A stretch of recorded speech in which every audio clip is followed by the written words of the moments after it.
제가 주일학교 시절 목사님을 통하여 들었던 설교 중에 기억에 남는 성경 이야기가 몇 가지 있습니다. 그 중에 하나가 디모데후서 2장에 나오는 그릇에 관한 비유입니다. 큰 집에 금그릇과 은그릇, 나무그릇과 질그릇이 있는데 주인에게 있어서 그 쓰임새가 딱 두 가지밖에 없습니다. 어떤 그릇은 귀하게 쓰이고 다른 그릇은 천하게 쓴다는 것입니다. 여기서 큰 집은 하나님 나라를 의미하고 주인은 집 하나님을 의미하고, 그리고 각기 다른 그릇은 부름받은 성도를 의미합니다. 마치 다양한 그릇이 그 쓰임새가 다르듯이 모든 성도가 각자 하나님 나라를 위해 하나님께 쓰임받게 될 것입니다. 그런데 어떤 사람은 귀하게 쓰임받고 다른 사람은 천하게 쓰임받는다는 것입니다. 만약 여러분이 주인이라면 어떤 것을 귀하게 쓰겠습니까? 금그릇과 은그릇은 귀하게 쓰고 나무그릇과 질그릇은 손에 잡히는 대로 쓸 것입니다. 왜냐하면 사람은 외모를 보는 존재이기 때문에 그렇습니다. 여러분, 우리는 외모를 봐요. 중심을 보지 않습니다. 그래서 세상은 가진 것을 봅니다. 재능이 얼마나 탁월한가, 그것을 보고 실력이 얼마나 뛰어난가, 그것을 보고 사용합니다. 그러나 하나님의 기준은 다르다고 말씀하죠. 그 기준이 디모데후서 2장 21절에 이렇게 나오는데, 그러므로 누구든지 이런 것에서 자기를 깨끗하게 하면 귀히 쓰는 그릇이 되어 거룩하고 주인의 쓰심에 합당하며 모든 선한 일에 준비함이 되리라 라고 말씀합니다. 여러분, 어떤 한 사람이 하나님께 쓰임받는 유일한 기준은 금이나 은같이 반짝이는 재능이나 실력이 있느냐가 아니라, 비록 질그릇같이 재능도 평범하고 또 가진 것도 없어도 그 마음속에 보배이신 예수님을 마음속에 가졌는가, 또 주님의 십자가 보혈로 모든 죄와 불의에서 깨끗함을 받았느냐, 그래서 마음이 청결한가, 이것이 주님께 쓰임받는, 귀하게 쓰임받는 기준이 되는 것입니다. 아나니아와 삽비라 사건은 바로 하나님께서 그렇게 정결한 그릇을 깨끗하게 쓰신다라는 것을 보여주는 사건입니다. 아나니아 삽비라 사건으로 사탄은 교회를 흔들고자 했지만 하나님은 성령을 통해서 그 배후에 역사하는 그 실체를 드러내시고 거짓의 영을 심판하심으로 교회가 하나님 앞에서 거룩하고 순결한 공동체가 되도록 역사해 주셨습니다. 왜냐하면 하나님은 구약에서부터 신약에 이르기까지 항상 말씀하시기를 내가 거룩하니 너희도 거룩하라, 그렇게 말씀하시는 분이기 때문입니다. 여러분, 대표적인 성경 구절을 구약과 신약에서 한 곳씩만 찾아보자면, 구약의 레위기 20장 26절 말씀에 하나님 이렇게 말씀하십니다. 너희는 나에게 거룩할지어다. 너희는 나에게 거룩할지어다. 이는 나 여호와가 거룩하고 내가 또 너희를 나의 소유로 삼으려고 너희를 만민 중에서 구별하였음이니라 라고 말씀합니다. 여러분, 하나님께서 우리를 소유 삼기 위해서 우리를 구별하셨기 때문에 정말 내가 주님의 소유된 백성이라고 믿는 분이 계시다면 그분은 주님 앞에 거룩한 삶의 태도로 그렇게 주님 앞에 나와야 하는 것입니다. 신약에 와서도 예수님께서 이렇게 말씀하셨습니다. 마태복음 5장 8절에 마음이 청결한 자는 복이 있나니 그들이 하나님을 볼 것이미요 라고 말씀하셨습니다. 여러분, 우리가 신앙생활을 오래 하면서도 하나님을 한 번도 경험한 적이 없다면 혹시나 내가 마음이 청결하지 못한 상태로 주님 앞에 나와서 예배하는 것은 아닌가, 그것을 돌이켜 볼 수 있어야 합니다. 왜냐하면 분명히 주님은 말씀하시기를 마음이 청결한 자가 하나님을 볼 것이미요 라고 말씀하셨기 때문이죠. 그리고 그 산상수훈의 결론격으로 주님은 하늘에 계신 너희 아버지의 온전하심 같이 너희도 온전하라, 그렇게 말씀하십니다. 하나님의 마음은 구약시대나 신약시대나 교회로 부르신 여러분 한 사람 한 사람이 정말 마음이 청결하고 거룩한 주님의 자녀가 되기를 원하십니다. 그래야 교회 공동체가 그리스도의 몸으로서 예수 그리스도를 세상에 나타내는 능력 있는 삶을 살 수 있기 때문입니다.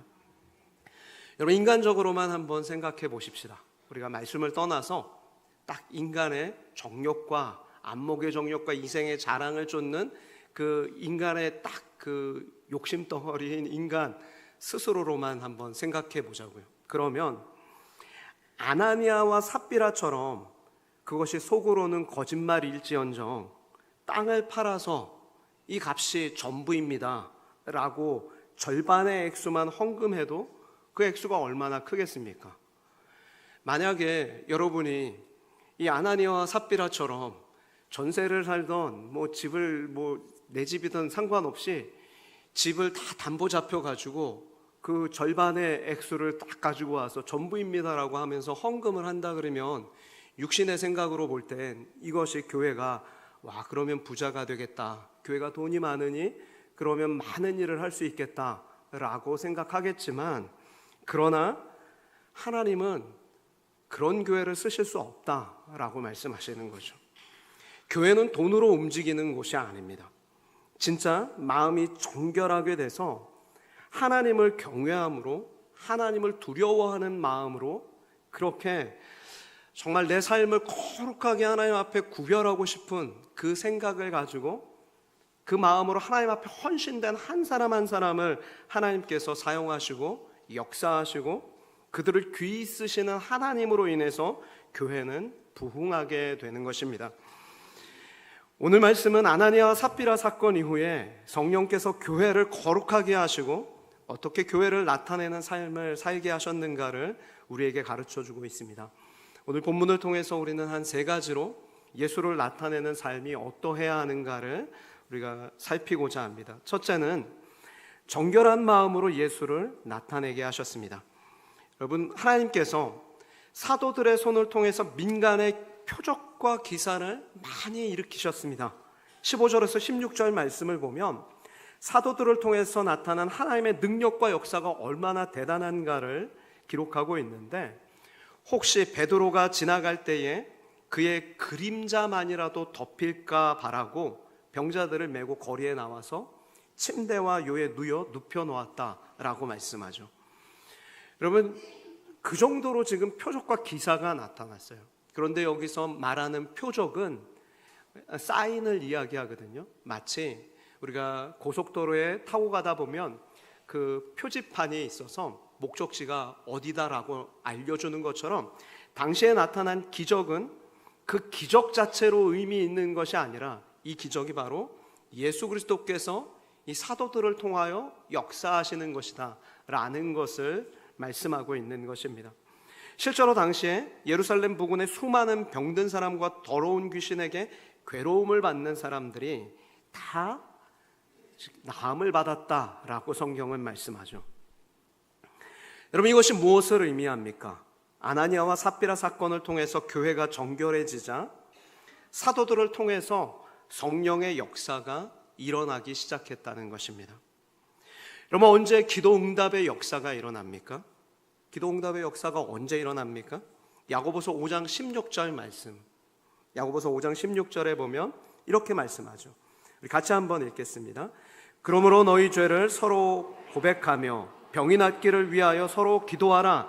의인의 간구는 역사하는 힘이 큼이니라. 아멘. 여러분, 초대교회 성도들이 병자들을 위해서 기도할 때에 먼저 자신들의 죄 고백을 하면서 회개한 후에 그리고 병이 낫기를 위해서 기도했다는 것입니다.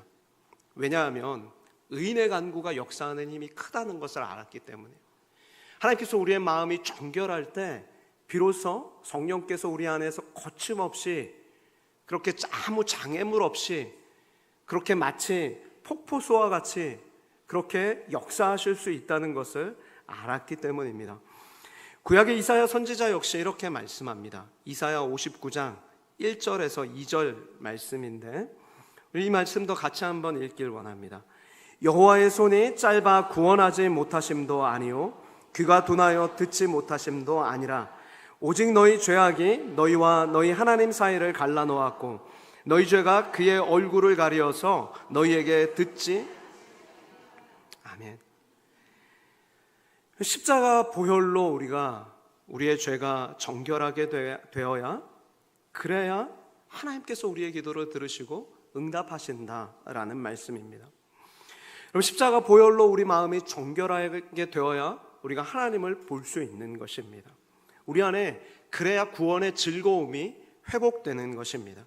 그래야 성령께서 우리 안에서 거침없이 막힘없이 그렇게 능력 있게 역사하실 수 있는 것입니다. 그래서 구약의 다윗 역시 시편 51편에서 자복하고 회개합니다. 여러분, 시편 51편은 여러분이 잘 아는 것처럼 다윗이 우리아의 아내 밧세바와 그렇게 죄를 범한 후에 나단 선지자가 찾아와서 책망하는 그 하나님의 말씀을 듣고서 비로소 자신이 얼마나 끔찍한 죄악을 지금 하나님 앞에 범하였는가를 깨달은 다윗이 그렇게 자복하고 회개하며 지은 시입니다. 그 시편 51편 7절에서 10절 말씀을 제가 여러분에게 읽어드리겠습니다. 우슬초로 나를 정결하게 하소서. 내가 정하리이다. 나의 죄를 씻어주소서. 내가 눈보다 희리이다. 내게 즐겁고 기쁜 소리를 들려주시사 주께서 꺾으신 뼈들도 즐거워하게 하소서. 주의 얼굴을 내 죄에서 돌이키시고 내 모든 죄악을 지워주소서. 하나님이여, 내 속에 정한 마음을 창조하시고 내 속에 정한 마음을 창조하시고 내 안에 정직한 영을 새롭게 하소서. 나를 주 앞에서 쫓아내지 마시고 주의 성령을 내게서 거두지 마소서. 주의 구원의 즐거움을 내게 회복시켜 주시고 자원하는 심령을 주사 나를 붙드소서. 그리하면 내가 범죄한 자에게 주의 도를 가르치리니 죄인들이 주께 돌아오리이다. 아멘. 여러분, 지금 이 다윗의 고백과 같은 사건이 초대교회 안에 일어나고 있는 것입니다. 여러분, 우리가 주님 안에서 주께서 우리 안에 정한 마음을 창조하시고 우리 안에 정직한 영을 새롭게 하시면, 그러면 우리 가운데 어떤 즐거움이 회복된다고요? 구원의 즐거움이 회복이 돼요. 구원의 즐거움이 회복된 사람들은 그러면 그 즐거움을 반드시 말하게 되어 있습니다. 여러분, 집안에 좋은 일이 있고 즐거운 일이 있으면 그 일을 침묵하고 이건 비밀이야, 아무도 알아서는 안 돼, 그리고 가만히 계세요? 아니면 그 즐겁고 기쁜 일을 말하면서 다니세요? 말하면서 다녀요. 구원의 즐거움이 회복되면 그러면 그는 말할 수 없는 기쁨으로 예수 그리스도를 반드시 전하며 살게 되어 있습니다. 구원의 즐거움이 회복되니까 다윗이 뭐라고 고백하죠? 내가 범죄한 자에게 주의 도를 가르치리니 죄인들이 주께로 돌아오리다. 그렇게 말씀하죠. 우리의 죄를 사하시는 그 주님을 전하면 죄인들이 와서 구원받는 역사가 일어나게 되는 것입니다. 그 사건이 초대교회 안에 일어났는데 본문 14절 말씀을 보십시오. 믿고 주께로 돌아오는 자가 더 많으니 남녀의 큰 무리더라. 여러분, 아나니아와 삽비라 사건 이후에 교회 예배드리러 갔다가 절반 드렸다고 죽었대. 이 소문이 났을 거 아니에요. 그러면 그 소문을 들으면 야, 교회 어디 겁나서 가겠냐?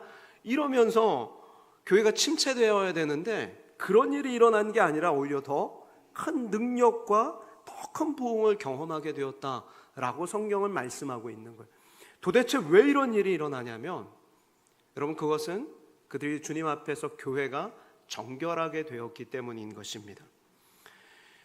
여러분, 하나님께서 뭐라고 분명히 말씀하셨어요? 누구든지 자기를 깨끗하게 하면 그는 귀 쓰임 받는 그릇이 되겠다 말씀하셨거든요.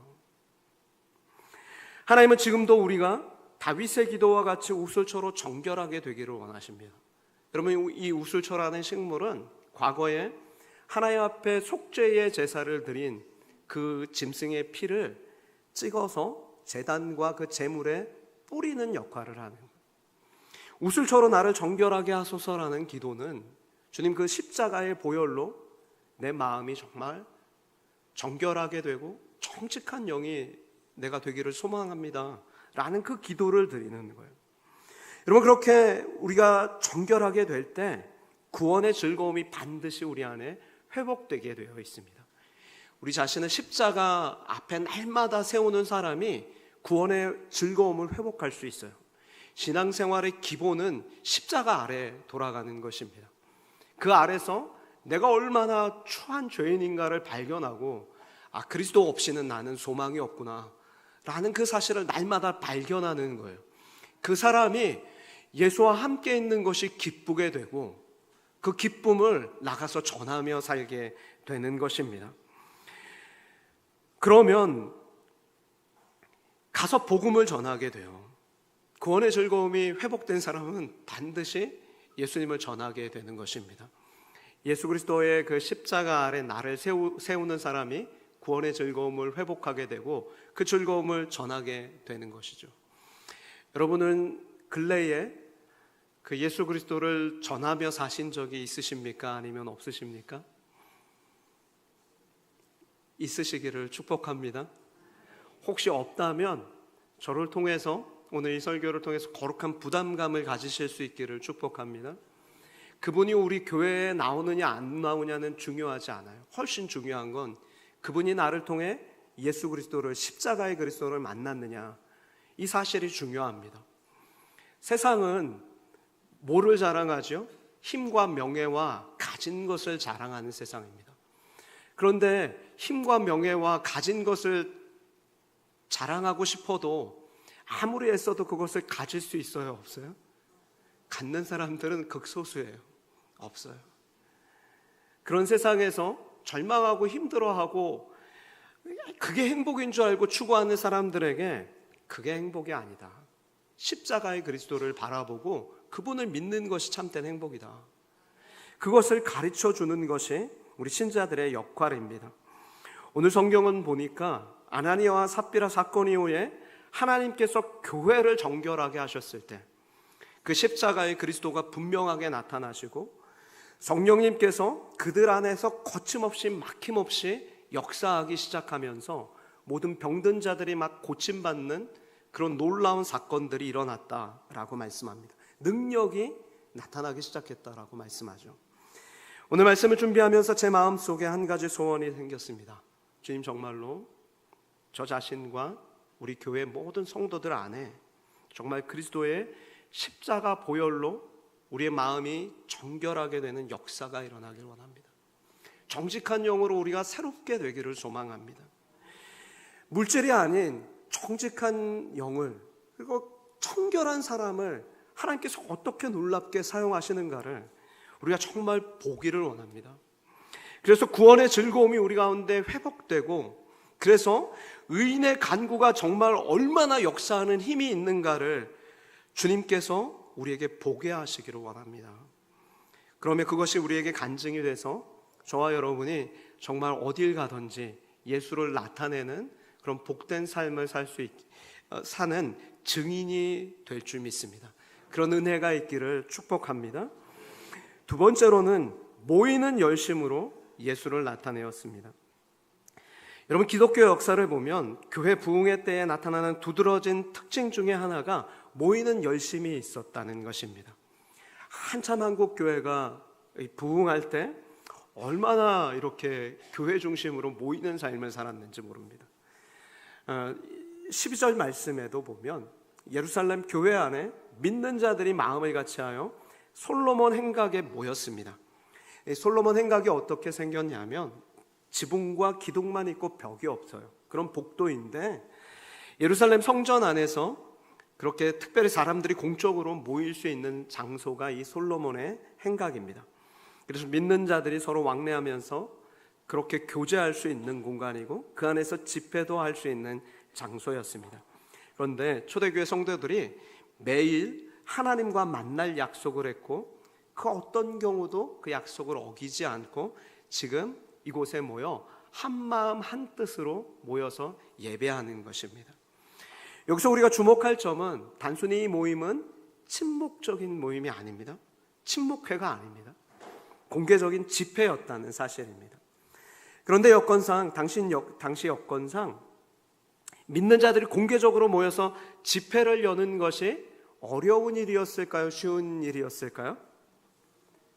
어려운 일이었습니다. 쉽지 않았습니다. 왜냐하면 불과 며칠 전에 베드로와 요한이 성전 미문에 앉았던 앉은뱅이를 고쳤는데 그 일을 계기로 사람들이 막 솔로몬의 행각에 모이기 시작하자 거기서 예수 그리스도의 복음을 베드로와 요한이 전하다가 공회에 사로잡혀 가서 어떻게 됐습니까?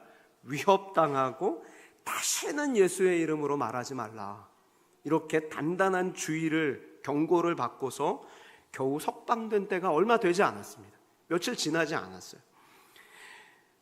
그렇기 때문에 모여서 예배하기가 어려워요, 사실은. 그러나 아나니아와 삽비라 사건을 통해서 이제 성도들은 누구를 두려워하기 시작했다고요? 하나님을 두려워하기 시작했어요. 하나님을 경외하기 시작했습니다. 그러니까 하나님을 두려워하고 경외하는 신앙을 갖게 된 예루살렘 교회는 이제 환경이나 사람이 두렵지 않은 거예요. 오히려 핍박이 그들의 눈앞에 있음을 알고도 붙잡아 가려면 붙잡아 가라. 나는 예수를 위해서 한 자리에 모여서 말씀 듣고 예배하고 사모하는 것이 너무 좋다 하는 그런 마음으로 한 자리에 모여서 기도하기 시작합니다. 그 기도가 사도행전 4장 29절 30절에 나오는데 그들이 드렸던 기도의 내용입니다. 주여 이제도 그들의 위협함을 굽어보시고 또 종들로 하여금 담대히 하나님의 말씀을 전하게 하여 주시며 손을 내밀어 병을 낫게 하시옵고 표적과 기사가 거룩한 종 예수의 이름으로 이루어지게 하옵소서. 아멘. 이런 기도를 드리는 거예요. 위협이 있다는 걸 아는 상태에서 기도합니다. 그런 상태에서 모입니다. 그러면서 담대히 하나님의 말씀을 전하기를 위해서 기도하고 또 손을 내밀어 표적과 기사가 거룩한 종 예수의 이름으로 나타나기를 구하며 그들이 모이는 거예요. 그러면 여기서 우리가 중요한 게 지금 이 초대교회 성도들은 기도한 후에 기도한 대로 살고 있다는 것입니다. 기도만 해놓고 기도와 상관없이 사는 것이 아니라 기도한 후에 하나님께서 그렇게 역사하실 줄 믿고 그 말씀대로 기도한 대로 살고 있다는 것이 중요합니다. 그런데 이와 관련해서 오늘 본문 13절이 재미있는 사실을 기록하는데 그 나머지는 감히 그들과 상종하는 사람이 없으나 백성이 칭송하더라 라고 말씀하죠. 여러분, 왜 상종하는 사람이 없겠습니까? 그 세상 사람들이 아는 거예요. 그 예수 믿는다는 그 모임에 가면, 초대교회 모임 가면 지금은 좋을지 몰라도 언젠간 화를 당하게 되어 있다. 좀 공회에서 금지한 모임인데 저기 가면 언젠간 화를 당하게 돼 있어. 무서운 핍박이 있고 예수께서 죽으셨던 것처럼 자기들도 죽을 수 있다는 두려움이 있으니까 예수 믿는 사람들과 감히 상종할 수 없는 거예요. 하지만 그런 박해와 위험 속에서도 예루살렘 교회가 공공장소인 솔로몬의 행각에 모여서 하나님을 찬송하고 말씀 듣기를 사모했습니다. 그들은 성령의 능력이 무엇인지 알았고 예수 그리스도를 위해서라면 기꺼이 자기를 부인하고 자기 십자가를 지고 주님을 따를 그런 마음의 헌신이 되어 있는 상태입니다. 여러분, 무엇이 부흥입니까? 모이는 열심이 부흥입니다. 그럼 무엇이 부흥입니까? 자기 생명보다 예수 그리스도를 가장 귀한 분으로 알고 주를 나타내는 삶을 사는 것이 부흥인 것입니다. 모이지 않는 교회는 부흥이 될래야 부흥이 될 수 없습니다. 모이지 않으면 힘이 나지 않는 거예요. 모이는 열심 가운데 성령의 불이 임하는 것입니다. 누군가 예수를 정말 뜨겁게 사랑하는 한 사람이 모여서 정말 자기의 신앙 고백으로 찬양할 때 그 옆에 있는 사람이 그 은혜를 전염받아 그래서 함께 성령의 불로 뜨겁게 찬양하기 시작하는 거예요. 저는 저와 여러분이 그런 부흥의 불꽃이 시작점이 되기를 축복합니다. 아직 다 마르지 않은 그런 젖은 장작과 같을지라도 함께 모여서 타오르고 있는 모닥불에 들어가면 그러면 그 불이 옮겨 붙게 되어 있습니다. 주님 오실 그날까지 모이는 열심으로 예수를 나타내고 부흥의 은혜를 사모하는 교회가 될 것입니다. 우리 성산교회는 그런 교회가 될 거예요. 모이기를 힘쓰고 모일 때마다 하나님을 찬양하고, 모여서 잡담 떨다 가는 게 아니라 모여서 찬송가 몇 장 좋아해? 그 찬양 누가 부르기 시작하면 그러면 찬양을 부르다가 밤을 샐 수 있는 그런 교회. 정말 하나님을 사랑해서 정말 자기를 부인하고 기꺼이 희생과 헌신을 할 수 있는 성도, 그 주님의 제자를 세우는 교회, 그런 교회가 될 것입니다. 무엇보다 모여서 한 마음으로 주를 경외함으로 피차 복종하는 교회가 될 것입니다. 여러분, 누군가 예수 그리스도를 예배한다고 모였는데 자기를 자꾸 드러내요. 다투면서 이기고자 해요. 그러면 그는 부흥한 것입니까? 사단으로 충만한 것입니까? 성령으로 충만한 것입니까? 사단으로 충만한 거예요.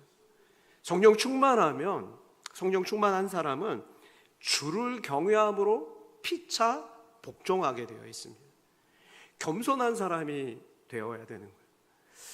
제가 예전에 어떤 결혼식 영상을 보니까 사회자가 이렇게 얘기하더라고요. 신랑과 신부 중에 더 사랑하는 만큼 머리 숙여 인사합니다 라고 하니까 머리를 양쪽이 이렇게 숙이다가 신부가 90도 이상 꺾더라고요. 그러니까 신랑이 어떻게 하냐면 나중에 90도 이상 꺾을 수가 없잖아요. 유연성이 떨어지니까 바닥에 납작 엎드리더라고요. 저는 그걸 보고 신자의 모습은 그와 같아야 한다. 그리스도를 경외함으로 피차 복종하며 사는 거예요. 그게 부흥입니다. 서로를 그리스도의 사랑으로 사랑하는 것이 부흥입니다. 서로를 위하여 관용하는 마음이 부흥인 것입니다. 그래서 성경은 우리에게 이렇게 말씀합니다. 빌립보서 2장 5절에 너희 안에 이 마음을 품으라 곧 그리스도 예수의 마음이니. 그러면 예수님의 마음을 품은 사람이 어떻게 누군가를 미워하며 살 수 있단 말입니까? 우리 모두가 예수 그리스도의 이 마음을 품고 있는데 어떻게 하나가 되지 못할 수 있단 말입니까? 모일 때마다 우리가 예수 그리스도의 마음을 품은 사람이 내 옆에 있다면, 내가 그 마음을 품고 있다면 그 모임 가운데 반드시 성령의 역사가 일어날 수밖에 없는 것입니다. 그러면 그 모습을 본 세상 사람들이 막상 자신은 교회 나오지 않아도 누군가 교회를 찾는 사람이 있으면 어떻게 해요? 그 교회 가라. 그 교회가 바른 교회다. 그렇게 말할 수밖에 없어요. 그렇게 사는 사람들이 진짜 세상의 빛과 소금이 되는 것입니다. 성경은 우리가 그렇게 일어나 빛을 발하는 성도가 되길 원합니다. 바라기는 모이기를 힘쓰십시다. 모여서 주님을 나타내기를 힘쓰십시다. 주께서 우리에게 부어주신 은혜를 찬송하며 사십시다. 그러다 보면 흩어져서 그렇게 그리스도의 불꽃처럼 살아낼 수 있게 되는 것입니다. 마지막으로 성령 충만한 증거로 그들이 담대히 예수를 나타내었습니다. 여러분, 아나니아 삽비라 사건 후에 정결한 그릇이 된 예루살렘 교회를 하나님께서 귀히 쓰기 시작하는데 사도들의 손을 통해서 놀라운 표적과 기사를 많이 행하셨습니다. 그러자 대제사장들과 사두개인들이 마음에 막 시기가 가득해서 사도들을 옥에 가두었습니다. 그런데 하나님께서 주의 사자들을 보내서 밤에 옥문을 열고 그 사도들을 안전하게 끌어내서 풀어주는 역사가 오늘 기록되어 있습니다. 여러분, 이것이 무엇을 가르쳐 주는 거예요? 여러분, 우리가 정결한 마음으로 진짜 주님께 헌신하는 삶을 시작하면 여러분 삶에 매여있던, 갇혀있던 옥문과도 같은 문제들이 열려지는 역사가 일어날 것입니다.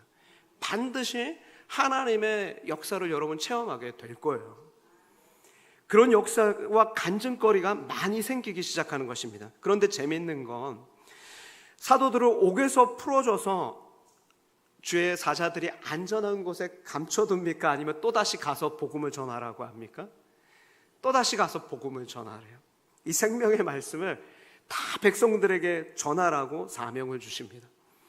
또다시 복음 전하면, 지금 복음 전하다가 갇혔는데 또다시 복음 전하면 감옥에 갇히겠어요? 안 갇히겠어요? 갇힐 거잖아요. 그런데도 되게 재밌는 거, 사도들이 두려워하지 않고 가서 복음 전해요. 이른 새벽 성전에 가서 사람들을 가르치기 시작합니다. 아니나 다를까 성전 맡은 자와 그 부하들이 또다시 이 사도들을 잡아가는데, 이번에는 잡혀가는 사도들이 아니라 붙잡아가는 그 사람들이 두려워하기 시작해요. 여러분, 이게 재밌지 않아요? 감옥에 붙들려 가는 사람이 두려워해야 정상인데 붙들려 가는 사람은 안 두려워요. 하나도. 그런데 누가 지금 두려워해요? 붙잡아 가는 사람들이 두려워해요. 여러분, 이것이 무엇을 나타내겠습니까? 이것이 무슨 의미겠어요? 주 앞에서 회개하고 정결한 마음으로 신앙생활을 시작하면 하나님께서 권능을 그들에게 나타나기 시작하는데, 그런 마음속에 두려움이 없는 거예요. 정말 하나님을 경외하는 사람들은 사람이나 환경을 두려워하지 않아요. 사람이나 환경을 두려워하지 않는다는 게 그들을 함부로 대한다는 의미가 아니라는 걸 우리는 잘 압니다. 그죠? 하나님을 경외하기 때문에 마땅히 내가 그리스도인으로서 주님을 높이는 삶을 산다는 거예요. 눈치 보지 않고 예수를 나타내며 사는 거예요. 그렇게 사는 것입니다. 사람이나 환경이 두렵지 않은 이유는 이미 감옥에 들어갔다가 천사들이 풀어줬는데 또 감옥에 갇히면 어때요? 두렵지 않은 거죠. 근데 붙들고 가는 성전 맡은 자와 부하들은 오히려 두려운 것입니다. 순결한 교회, 순결한 성도를 세상은 두려워하는 거예요. 여러분, 왜 그렇게 두렵겠어요? 정말 여러분이 정말 예수 믿으면서 직장 생활을 하는데 정말 주님의 거룩한 제자답게 정말 정직하고 온전하게 사는 거예요. 그러면 부정과 부패하면서 살던 직장 동료나 상사가 그렇게 정직하게 사는 여러분을 보면 마음이 불편하겠어요? 좋겠어요? 불편해요. 편하지 않습니다, 절대로. 그러면서 여러분과 함께 어울리기가 힘든 거예요. 그러나 한편으로 어떤 마음을 가져요? 예수 믿으려면 진짜 저렇게 믿어야지. 저 친구는 진짜 예수 믿는 사람이네. 그러면서 누가 교회 간다 그러면 저 친구 다니는 교회가, 이렇게 얘기하게 되는 거예요. 진짜 예수님의 우리를 통해서 일하시기 시작하는 것입니다. 오늘 28절 말씀에 보니까 정말 순결한 교회가 된 그 사도들을 통해서 어떤 일이 일어났냐면, 28절 말씀 우리 같이 한번 읽겠습니다. 시작. 이르되 우리가 이 이름으로 사람을 가르치지 말라 엄금하였으되 너희가 너희 가르침을 예루살렘에 가득하게 하니 이 사람의 피를 우리에게로 돌리고자 함이라. 여러분, 우리가 여기서 주목할 표현이 가득하게 하니라는 말씀입니다. 예수의 이름으로 전하지도 말고 가르치지도 말라 그랬는데 왜 예루살렘을 온통 예수의 이름으로 가득하게 만들어놨느냐, 지금 이렇게 말하고 있는 거예요.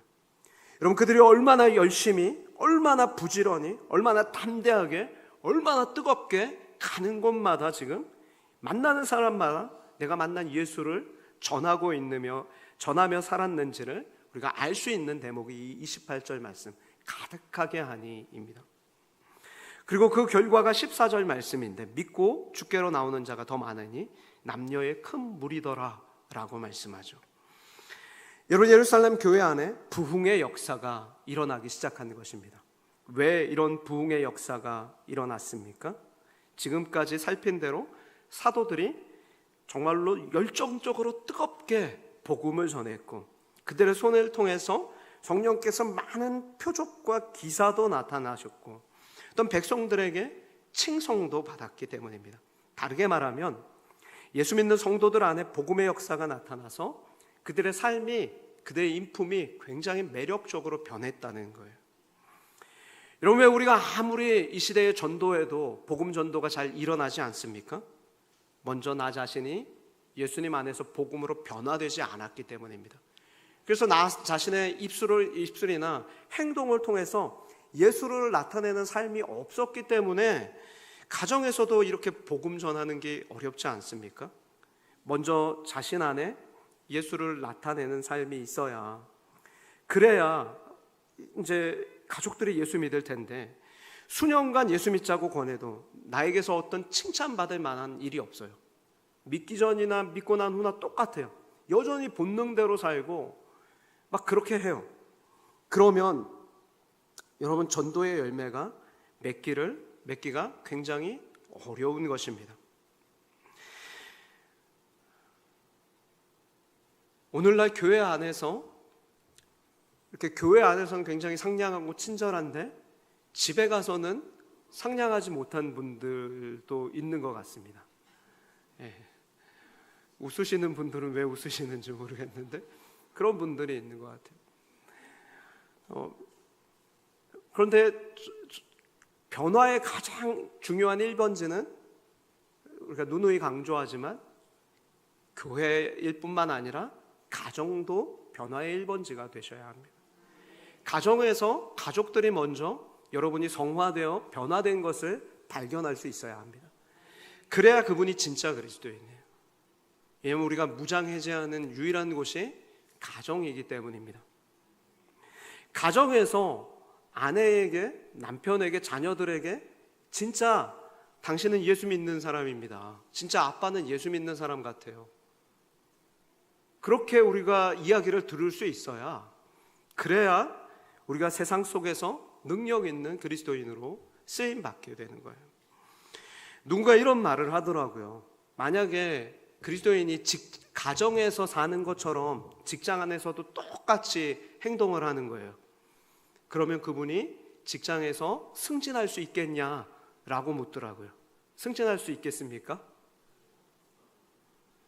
승진할 수 있는 사람들이 되실 수 있기를 축복합니다. 그럴 수 있어야 돼요. 잘리지 않으면 다행이죠, 이렇게 얘기하는, 이런 곤란한 거잖아요. 여러분, 하나님께서 아나니아와 삽비라 사건을 통해서 교회를 정결하게 하시자 깨끗한 그릇이 되어 주님께 쓰임받는 교회가 되었습니다. 하나님은 초대교회가 그런 교회가 되기를 원하신 거예요. 그런 롤모델로 세우신 거예요. 예루살렘 교회를 그런 교회로 세우신 거예요. 하나님은 우리 교회가 정결하고 깨끗한 그릇이 된 성도들로 가득 채워지기를 원하시는 것입니다. 저는 여러분이 정결한 사람인가 깨끗한 사람인가를 알 재간이 없습니다. 왜냐하면 저는 외모를 보기 때문입니다. 그러나 하나님은 중심을 보시는 분이세요. 하나님은 만홀히 여김을 받지 않으십니다. 하나님은 불꽃 같은 눈동자로 여러분을 지켜보시기 때문에 여러분이 얼마나 정결한가 깨끗한가, 그리스도의 십자가 보혈 아래서 얼마나 분투하고 씨름하며 그렇게 하나님 앞에 자기 자신을 내어드리는가를 주님은 아십니다. 세상이 볼 때 예루살렘 교회와 성도들은 주님의 제자로서 아주 변화된 모습을 역력하게 드러내기 시작했습니다. 그래서 그들과 가까이 하지 못하던 사람들조차도 그들을 칭송했다고 말합니다. 우리 교회 역시 주님 오실 그날까지 세상을 향해 그리스도의 복음을 담대히 전하며 살 것입니다. 주의 순결한 신부처럼 그렇게 깨끗하게 우리 자신을 구별한 주님의 제자들을 세워갈 것입니다. 저와 여러분이 그렇게 먼저 나로부터 그 변화가 이루어지기를 소망하며 다윗과 같이 우슬초로 나를 정결하게 하소서, 그렇게 기도하며 나아갈 것입니다. 그렇게 주님 앞에 헌신하는 저와 여러분이 되시기를 주님의 이름으로 간곡히 부탁드립니다. 우리 시간 같이 기도하겠습니다. 하나님 아버지, 우리를 긍휼히 여기시고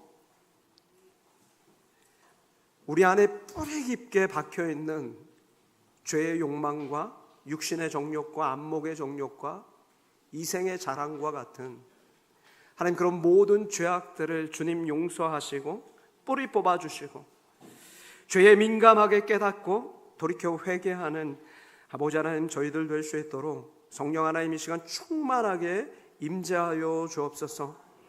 그리하여 하나님 그리스도의 보혈로 우리를 용서하여 주시고 우리의 생각과 마음에 오직 예수 그리스도로 충만하여 주님의 인격과 주님의 삶을 하나님 우리의 삶 가운데 우리의 말 가운데 나타내며 그렇게 살아가는 변화된 삶을 살아갈 수 있도록 성령 하나님 우리를 인도하여 주옵소서.